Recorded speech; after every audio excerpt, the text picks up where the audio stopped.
Ben here. Today, I'm bringing you guys another episode of Who Are You? Today, I am very lucky to have former Game Sage Ramses the Third on here with me. Ramses, for the sake of the interview today, dude, who are you? Hey Cairo, thanks for inviting me to the interview here.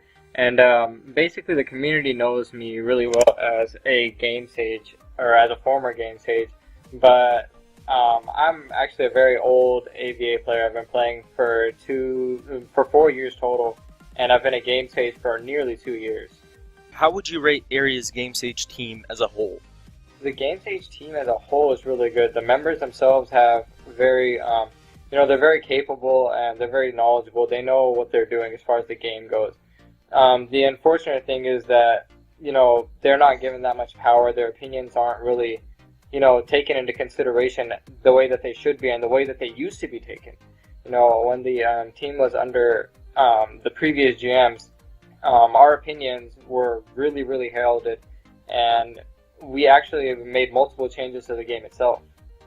And the current team members are they're very capable.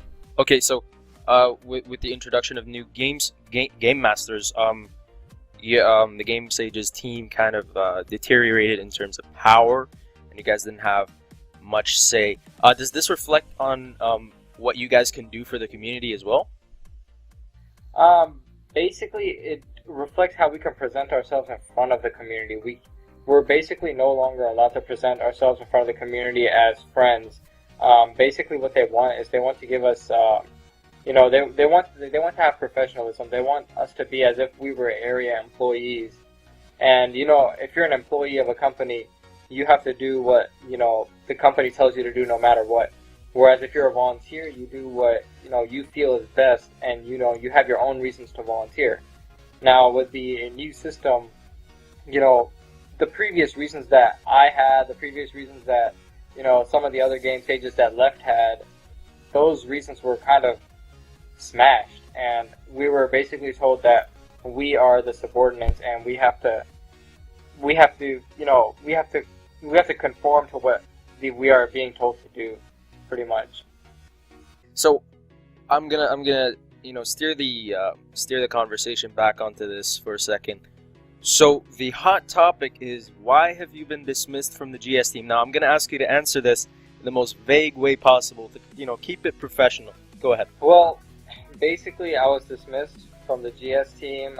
Officially, I was dismissed for breaking some Game Sage rule, but I wasn't given any sort of valid reason for being dismissed. I was basically dismissed from the GS team because my ideals did not match the ideals of the current GMs, and that's about as vague as it gets.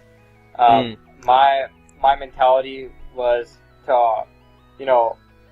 my mentality was completely opposite to the direction where the game is going.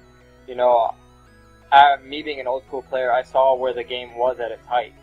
I was there when the game was at its height, and I was prominent when the game was at its height, and I felt that I would be able to help the game reach back to its height, or stay at least up there. And unfortunately, the way that the direction is going right now of the game, I don't ever see it going back to its former glory. And as far as going back to its former glory goes, I don't actually see the game going back to any glory. And it's very sad because, I still love the game, and I've always loved the game, and it's very sad to see something like this happen.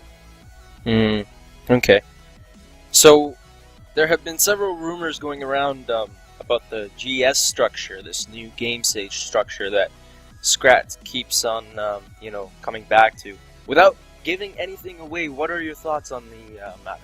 Well, in my opinion, it shouldn't be called a Game Sage structure. It should be called a Game Slave structure.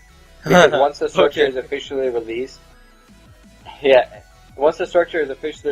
you guys will definitely see how the Game Sages have been limited, and how we're pretty much being like Aeria's pet type of deal. And that's pretty much one of the reasons why in my last days as a Game Sage, there was constant friction between me and the GMs. I didn't respect the GMs didn't respect me, and I didn't speak to the GMs. That's one of the reasons why I was removed, and that's one of the reasons why there was that constant friction. Like, there was no dialogue between me and the GMs, and it's just that I loathe the system. I hate the fact that, you know, we are being asked to, you know, rank ourselves as far as, you know, game stages goes. I hate the fact that we are being told that some game stages are better than other game stages, whereas in fact you don't tell a volunteer that, oh, this volunteer is better than you. You know, we don't really need you as a volunteer. You're a volunteer, okay? You don't have to.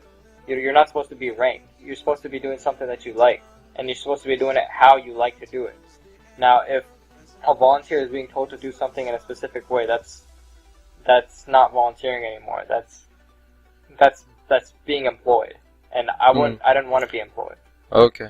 All right. Cool. So before I was dismissed, I mean, basically, they told me that, you know, if you see a green wall, if you see a green wall and we tell you that that wall is red, you tell the community that the wall is red.